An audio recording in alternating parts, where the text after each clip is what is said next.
ಬದುಕಿನಲ್ಲಿ ಬೇರೆ ಬೇರೆ ಕಾರ್ಯಕ್ರಮಗಳನ್ನು ಹಮ್ಮಿಕೊಳ್ತಾನೆ. ನಾವೆಲ್ಲ ತಿಳಿದ ಹಾಗೆ ಹುಟ್ಟುಹಬ್ಬದ ಒಂದು ಆಚರಣೆ ಬಹಳ ಅದ್ದೂರಿಯಿಂದ ಎಲ್ಲರೂ ಆಚರಿಸ್ತಾರೆ. ಪಯಸ್ವಿನಿಯ ತಟದಲ್ಲಿ, ಪ್ರಕೃತಿಯ ಮಡಿಲಲ್ಲಿ ಮತ್ತು ಅವರೆಲ್ಲ ಕುಟುಂಬದ ಸದಸ್ಯರು ಬಹಳ ಪ್ರೀತಿಯಿಂದ ಇಲ್ಲಿಗೆ ಆಗಮಿಸಿರುವ ಸಹೃದಯರಾದ ಪ್ರೇಕ್ಷಕ ವೃಂದಕ್ಕೆ ಎಲ್ಲರಿಗೂ ವಂದನೆಗಳನ್ನು ಸಲ್ಲಿಸಿ ಕೇವಲ ಔಪಚಾರಿಕವಾಗಿ ಎರಡು ಮಾತುಗಳನ್ನು ಆಡುವುದು ಮಾತ್ರ ನನ್ನ ಉದ್ದೇಶ. ಬಹಳ ಅಚ್ಚುಕಟ್ಟಾಗಿ ಪ್ರಕೃತಿ ರಮಣೀಯವಾದಂಥ ಈ ಪ್ರದೇಶದಲ್ಲಿ ಸ್ವಲ್ಪ ಪ್ರತಿಕೂಲ ಸನ್ನಿವೇಶ ಇದ್ದರೂ ಅದನ್ನು ನಿಭಾಯಿಸಿಕೊಂಡು ದೊಡ್ಡ ಪರಿಶ್ರಮದಿಂದ, ಆ ಪರಿಶ್ರಮದ ಹಿಂದೆ ಇರುವಂಥ ಪ್ರಾಮಾಣಿಕತೆ ಅದು ಬಹಳ ಮುಖ್ಯ. ಅಂತಹ ಪ್ರಾಮಾಣಿಕತೆ ಇರುವುದರಿಂದಲೇ ಈ ಕಾರ್ಯಕ್ರಮವನ್ನು ಹೀಗೆ ಅಳವಡಿಸುವುದಕ್ಕೆ ಮತ್ತು ಮುಂದುವರಿಸುವುದಕ್ಕೆ ಭಗವಂತನ ಅನುಗ್ರಹ ಬಂದಿದೆ ಅಂತ ನಾನು ಭಾವಿಸ್ತೇನೆ.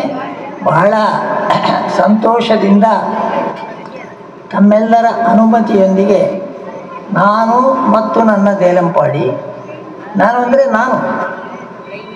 ನಾನು ದೇಲಂಪಾಡಿಯವನೇ, ನಾನು ಮತ್ತು ನನ್ನ ದೇಲಂಪಾಡಿ ಅಂದರೆ ಇಲ್ಲೇ ಶ್ರೀಯುತ ನಾರಾಯಣ ದೇಲಂಪಾಡಿಯವರು, ಅವರು ಕೃತಿಕಾರರು. ದೇಲಂಪಾಡಿಯನ್ನು ಕೇಂದ್ರೀಕರಿಸಿ, ದೇಲಂಪಾಡಿ ಎನ್ನುವ ಒಂದು ಗ್ರಾಮವನ್ನು ಕೇಂದ್ರೀಕರಿಸಿ ಅವರು ರಚಿಸಿದಂತಹ ಒಂದು ವಿಶಿಷ್ಟವಾದ ಕೃತಿ ನಾನು ಮತ್ತು ನನ್ನ ದೇಲಂಪಾಡಿ. ನಾರಾಯಣ ದೇಲಂಪಾಡಿಯವರು ತುಂಬ ಬೇರೆ ಬೇರೆ ಕ್ಷೇತ್ರಗಳಲ್ಲಿ ತನ್ನನ್ನು ತೊಡಗಿಸಿಕೊಂಡವರು. ಬಹಳ ಮುಖ್ಯವಾಗಿ ಅವರದ್ದು ಶಿಕ್ಷಣ ಕ್ಷೇತ್ರ, ಅಲ್ಲಿ ದೊಡ್ಡ ಸ್ಥಾನವನ್ನು ಅವರು ಪಡೆದಿದ್ದಾರೆ, ರಾಜ್ಯ ಪ್ರಶಸ್ತಿಯನ್ನು ಪಡೆದಿದ್ದಾರೆ. ಕಲಾವಿದರು, ಸಾಹಿತಿಯೂ ಆಗಿ, ಎಲ್ಲಕ್ಕಿಂತ ಮಿಗಿಲಾಗಿ ಆಪ್ತ ಸ್ನೇಹಿತರಾಗಿ ಒಂದು ದೊಡ್ಡ ಬಳಗದ ನಡುವೆ, ಕೇವಲ ಒಂದು ಗ್ರಾಮದಲ್ಲಿ ಅಲ್ಲ, ಇಡೀ ನಮ್ಮ ಜಿಲ್ಲೆಯಲ್ಲಿ ಇವತ್ತು ಅವರು ಗುರುತಿಸಲ್ಪಟ್ಟಿದ್ದಾರೆ. ಈ ಬಗ್ಗೆ ಅವರಿಗೆ ಅಭಿನಂದನೆಗಳು ಮತ್ತು ತುಂಬು ಹೃದಯದ ಶುಭಾಶಯಗಳು. ಈ ಕೃತಿ 2-3 ವಿಷಯಗಳನ್ನು ಮಾತ್ರ ಪ್ರಸ್ತಾಪಿಸ್ತೇನೆ. ಒಂದು ನಾನು ಈಗಾಗಲೇ ಹೇಳಿದೆ, ಒಂದು ಗ್ರಾಮವನ್ನು ಕೇಂದ್ರೀಕರಿಸಿ ಉಂಟು. ಭೌಗೋಳಿಕವಾಗಿ, ಭೌತಿಕವಾಗಿ ಒಂದು ಪ್ರದೇಶವನ್ನು ಕೇಂದ್ರೀಕರಿಸಿದ ಕೃತಿಗಳು ಬಂದಿರಬಹುದು, ಆದರೆ ತುಂಬ ಬರಲಿಲ್ಲ, ಬಹಳ ಅಪರೂಪದಲ್ಲಿ ಬಂದಿದೆ. ಇದರ ವೈಶಿಷ್ಟ್ಯ ಏನು ಅಂತಂದರೆ, ಇಲ್ಲಿ ಸಾಂಸ್ಕೃತಿಕವಾಗಿ ಒಂದು ಗ್ರಾಮವನ್ನು ಸಮಗ್ರವಾಗಿ ಪರಿಚಯಿಸಿಕೊಳ್ಳುವಂಥ ಒಂದು ಪ್ರಯತ್ನವನ್ನು ನಾರಾಯಣ ದೇಲಂಪಾಡಿಯವರು ಮಾಡಿದ್ದಾರೆ ಮತ್ತು ಅದರಲ್ಲಿ ಗರಿಷ್ಠ ಪ್ರಮಾಣದಲ್ಲಿ ಅವರು ಯಶಸ್ವಿಯಾಗಿದ್ದಾರೆ. ಯಾಕಂದರೆ ಇದು ಭಾಳ ಮುಖ್ಯ ಅಂತ ನನಗೆ ಅನಿಸ್ತದೆ. ಕೃತಿಯನ್ನು ತಾವೆಲ್ಲ ಓದಿ ಆಸ್ವಾದಿಸಿದರೆ ಇದರ ವೈಶಿಷ್ಟ್ಯ ಏನು ಅನ್ನೋದು ಸಂಪೂರ್ಣವಾಗಿ ಅರ್ಥ ಆದೀತು. ನಾನು ಬಹಳ ಸಂಕ್ಷಿಪ್ತವಾಗಿ ಮಾತ್ರ ಹೇಳುತ್ತೇನೆ. ಮುಖ್ಯವಾಗಿ ದೇಲಂಪಾಡಿಯ ಭೌಗೋಳಿಕ ಚೌಕಟ್ಟನ್ನು ಅವರು ಸೂಚಿಸಿದ್ದಾರೆ, ಆದರೆ ಅಲ್ಲಿರುವ ಸ್ಥಳನಾಮಗಳೊಂದಿಗೆ, ಅಲ್ಲಿರುವಂತಹ ಕೆಲವು ಸಾಂಕೇತಿಕವಾದಂಥ ಹೆಸರುಗಳೊಂದಿಗೆ ಬಹಳ ನನ್ನ ಗಮನವನ್ನು ಸೆಳೆದದ್ದು ಒಂದು ಗ್ರಾಮೀಣ ಪ್ರದೇಶದಲ್ಲಿ ಇರುವಂಥ ಶಿಕ್ಷಣದ ವ್ಯವಸ್ಥೆ, ಎಲ್ಲಕ್ಕಿಂತ ಹೆಚ್ಚಾಗಿ ಅಲ್ಲಿರುವಂತಹ ಕ್ರೀಡೆಗಳು. ನೋಡಿ ಎಷ್ಟರ ಮಟ್ಟಿಗೆ ಅವರು ಸ್ಪರ್ಶಿಸಿದ್ದಾರೆ ಅಂತಂದರೆ, ಭಾಳ ಅಪರೂಪ ಏತ, ಅದಕ್ಕೆ ಚೊಟ್ಟೆ ಅದು ಒಳ್ಳೆಯ ಹೆಸರು ನೋಡಿ. ಅದನ್ನು ಒಂದು ಹಳ್ಳಿಯ ಯಂತ್ರ ಅಂತ ಅವರು ಪರಿಚಯಿಸ್ತಾರೆ. ಇದೊಂದು ಸ್ಯಾಂಪಲ್ ಮಾತ್ರ ನಾನು ಕೊಡೋದು, ಇಂಥದ್ದು ಅನೇಕ ಉಂಟಿದೆ. ಕ್ರೀಡೆಗಳ ಬಗ್ಗೆ ಉಂಟು, ಧಾರ್ಮಿಕ ಆಚರಣೆಗಳ ಬಗ್ಗೆ ಉಂಟು, ಸಂಪ್ರದಾಯಗಳು ಉಂಟು, ಯಕ್ಷಗಾನ ಉಂಟು, ಶಿಕ್ಷಣ ಉಂಟು, ಹಬ್ಬ ಹರಿದಿನಗಳ ಆಚರಣೆ ಎಲ್ಲ. ಅದರಿಂದ ನಾನು ಹೇಳಿದ್ದು ಇದು ತುಂಬ ಅಪರೂಪದ ಒಂದು ಕೃತಿ.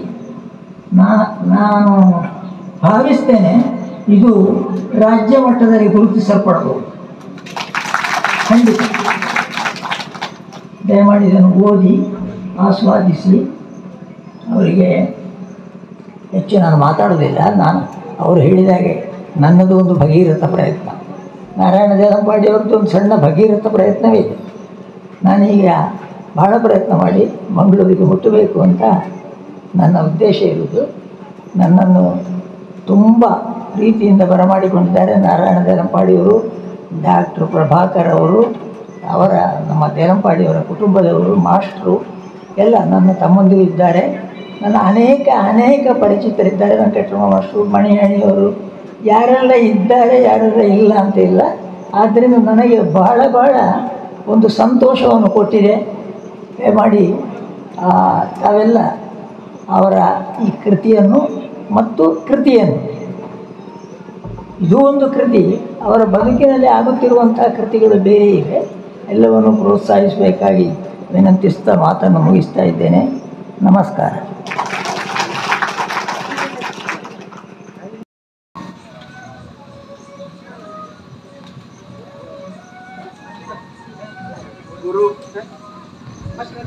ಗುರು ವಂದನೆ.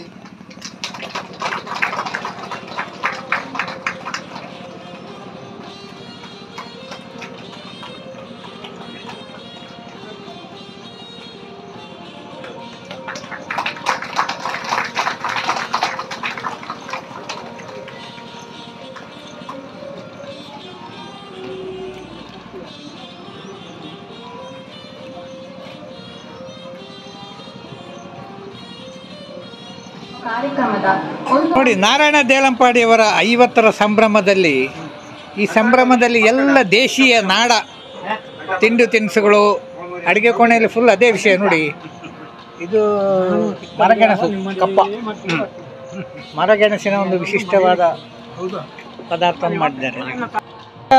ಟೀ ಬ್ರೇಕಿನಲ್ಲಿ ಬಂದಿದ್ದೀರಿ, ಸನ್ಮಾನ ಕಳೆದು ಬಂದಿದ್ದೀರಿ.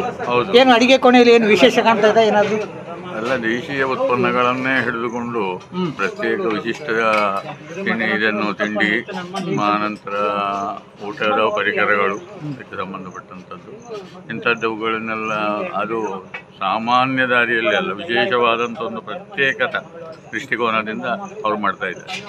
ಮತ್ತು ಉಳಿದ ಕಾರ್ಯಕ್ರಮಗಳ ಬಗ್ಗೆ ಏನು ನಿಮ್ಮ ಕಾರ್ಯಕ್ರಮಗಳಲ್ಲೇ ಒಂದು ಪ್ರತ್ಯೇಕ ವೈವಿಧ್ಯತೆಯನ್ನು ಕಾಣ್ತಾ ಇದ್ದಾರೆ. ನಿಮ್ಮ ಸ್ಟೂಡೆಂಟ್ ಅವರು? ಹೌದು, ಹುಡುಗ ಇದ್ದಾಗಲೇ ತುಂಬ ಆ್ಯಕ್ಟಿವ್. ಆ ನಂತರವೂ ಕೂಡ ತನ್ನ ಅಸ್ತಿತ್ವ ಏನು ಎನ್ನುವುದನ್ನು ತನ್ನ ಉದ್ಯೋಗ ಕ್ಷೇತ್ರದಲ್ಲಿ ಆಗಲಿ, ಸಾಮಾಜಿಕ ವ್ಯವಹಾರಗಳಲ್ಲಾಗಲಿ, ಇನ್ನಿತರ ಧಾರ್ಮಿಕವಾದಂತಹ ಸಂಘಟನೆಗಳಲ್ಲಿ ಎಲ್ಲೆಲ್ಲಿ ತನ್ನನ್ನು ತಾನು ತೊಡಗಿಸಿಕೊಂಡು ತಾನೊಂದು ಎಲ್ಲ ಕ್ಷೇತ್ರಗಳಲ್ಲಿ ತನ್ನದಾದ ವಿಶಿಷ್ಟ ಛಾಪನ್ನು ಮೂಡಿಸಿದ್ದಾರೆ. ಧನ್ಯವಾದಗಳು. ವೇದಿಕೆಗೆ ಬರಬೇಕಾಗಿ ಕೇಳಿಕೊಳ್ತಾ ಇದ್ದೇನೆ. ಈ ಅಡಿಗೆ ಕೋಣೆ ಭಾಳ ಸ್ಪೆಷಲ್, ಎಲ್ಲ ದೇಶೀಯವಾದಂಥ ನಾಡ ಏನೆಲ್ಲ ಉಂಟು ಹೇಳಿ? ಹುಳಿಂಜಿ ಒಂದು, ಉಂಬೆ ಪಲ್ಯ, ಮತ್ತೆ ಉರಗೆ ಚಟ್ನಿ, ಮತ್ತೆ ಮಾವಿನಕಾಯಿ ಚಟ್ನಿ, ಮತ್ತೆ ಹುಳಿಮೆಣಸು ಪುದಿಲು, ಬಾಳೆದಂಡು ಮೇಲಾರ, ಹಲಸಿನ ಹಣ್ಣು ಪಾಯಸ, ರಾಗಿ ಮಣ್ಣಿ. ಓ, ಇದು ರಾಗಿ ಮಣ್ಣಿ ತಯಾರಾಗ್ತಾ ಇದೆ. ಮತ್ತೆ ಅಲ್ಲಿ ಮಾವಿನ ಹಣ್ಣು ಕಾಣ್ತಲ್ಲ? ಸಾಸಿವೆ. ಮಾವಿನ ಹಣ್ಣು ಸಾಸಿವೆ. ನಿಮ್ಮ ಹೆಸರೇನು? ವೆಂಕಟರಮಣ ಭಟ್, ಕುಂಟಾರು. ಹೇಗೆ ಮಾಸ್ಟ್ರು? ಬಾರಿ ಆತ್ಮೀಯರು? ನಿಮ್ಮ ಆತ್ಮೀಯರು, ಒಳ್ಳೆಯವರು. ನೋಡಿ, ಉರಗೆ ಚಟ್ನಿ, ಹುಳಿಂಜಿ,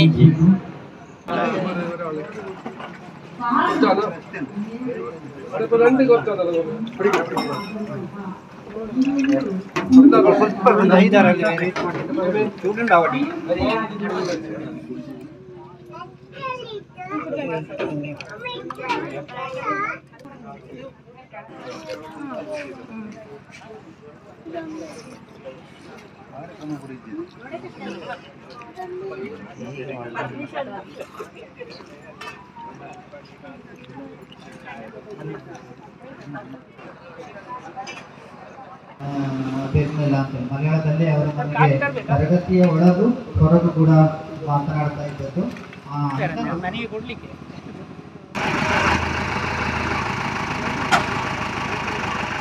ಒಂದು ಕನಸು, ಅದಕ್ಕೆ ಇದೀಗ ಚಾಲನೆಯನ್ನ ನೀಡಲಿಕ್ಕಿದ್ದೇವೆ. ನಂತರ 50 ಮಂದಿಗೂ ಕೂಡ ಅದನ್ನು ವಿತರಿಸಲಿಕ್ಕಿದ್ದೇವೆ. ಇದೀಗ ಸಮಯದಲ್ಲಿ ನಮ್ಮ ಒಂದು ಮದುವೆಯಲ್ಲಿ ಆದಂಥ ಕಾರ್ಯಕ್ರಮದಲ್ಲಿ ಅಭಿನಂದಿಸಿದ್ದಾರೆ ಕೊಡಬಹುದು. ನಮಗೆಲ್ಲ ಇವರನ್ನು ಈ ಸಂದರ್ಭದಲ್ಲಿ ಕಾಣಲಿಕ್ಕೆ ಸಾಧ್ಯ ಆಗುವುದೇ ಮಹಾಭಾಗ್ಯ ಅಂತ ಹೇಳಬೇಕು. ಇನ್ನೂ ತುಂಬ ಅಂದರೆ ಇವರ ಬಗ್ಗೆ ಸಾಮಾನ್ಯ 1 ಗಂಟೆ ನಾನು ಮಾತನಾಡಿ ಬೇಕಾದರೆ ನೋಡಿದರೆ ಯಾವುದೇ ಸಂದರ್ಭದಲ್ಲಿ ನೋಡಿದರೆ ಅಂತಹ ಹ್ಯಾಂಡ್ ರೈಟಿಂಗನ್ನು ನಾನು ಬೇರೆ ಯಾರಲ್ಲಿ ಕೂಡ ಕನ್ನಡ ಇರಲಿ ಇಂಗ್ಲೀಷ್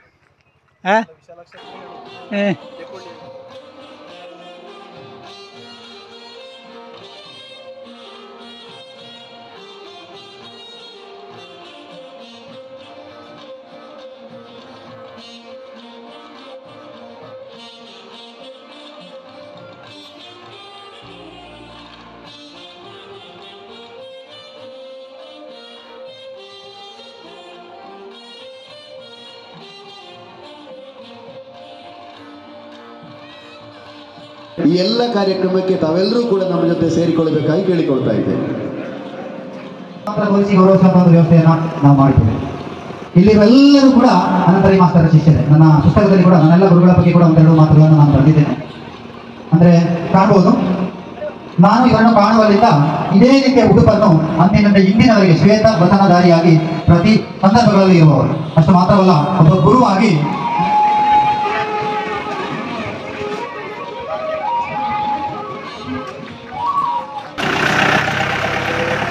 ರಾಜ್ಯ ಮತ್ತು ಜಿಲ್ಲಾ ಮಟ್ಟದ ಸಂಪನ್ಮೂಲ ವ್ಯಕ್ತಿಯಾಗಿ ಪಠ್ಯಪುಸ್ತಕ ಮತ್ತು LNS ಪತ್ರಿಕೆಯ ಅನುವಾದಕರಾಗಿ ನನ್ನ ಸೇವೆಯನ್ನು ಸಲ್ಲಿಸುತ್ತೇನೆ. ಇವರ ಬಗ್ಗೆ ಹೇಳ್ತಾ ಹೋದರೆ ಪುಟಗಳೇ ಸಾಲಲಿಕ್ಕಿಲ್ಲ. ಒಬ್ಬ ಒಳ್ಳೆಯ ಸಂಘಟನೆ